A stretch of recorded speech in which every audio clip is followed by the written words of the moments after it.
Hi guys! Welcome sa aking vlog. So ngayon isi-share ko naman sa inyo kung paano nyo malaman online sa inyong TikTok account kung may offer na ba si TikTok sa inyong TikTok account na loan.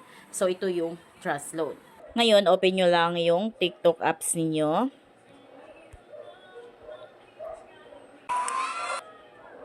Then click nyo lang tong may shop.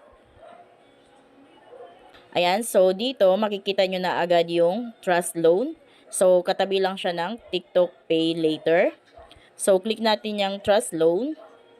And dito up to 100,000 yung pwede ninyong makuha or ma-loan dito. So just takes 1 minute to apply. So sobrang bilis dito guys pag once na may offer sa inyo. So makukuha nyo agad yung pera na gusto nyong ma-loan dito. Ngayon, click natin yung check my loan limit. Click natin yan. Yan, ito yung lalabas. So, check my limit ulit. Ayan. So, as you can see dito, may offer sa akin na 15,000 pesos. So, click natin yung withdraw loan. So, check natin kung magkano nga ba yung tubo dito kay Trust Loan kay TikTok. So, check natin yung 9 months ay payment period. Click natin yan. Ayan, so pag 2 months nyo babayaran yung 15,000, so yung per month niyo is 8,250. Then 3 months, 5,750.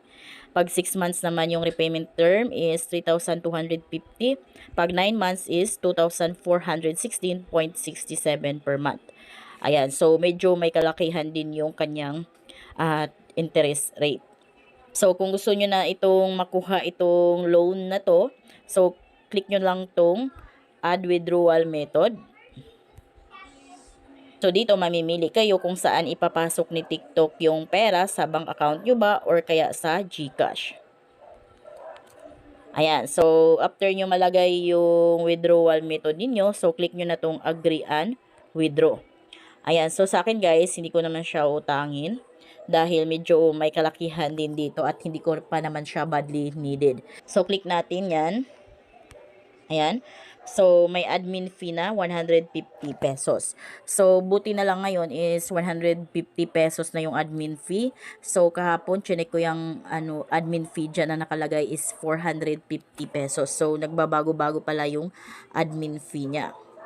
So, dito naman, loan and repayment history. So, papakita ko sa inyo na never pa ako nag-loan dito. So, ayan. So, check nyo na lang yung account ninyo sa TikTok kung may loan offer na sa inyo ng Trust Loan. So, dahil guys, pag once na kayo ay palaging nag-order dito at may TikTok Pay Later din kayo, so ma-offeran kayo ni TikTok ng Trust Loan.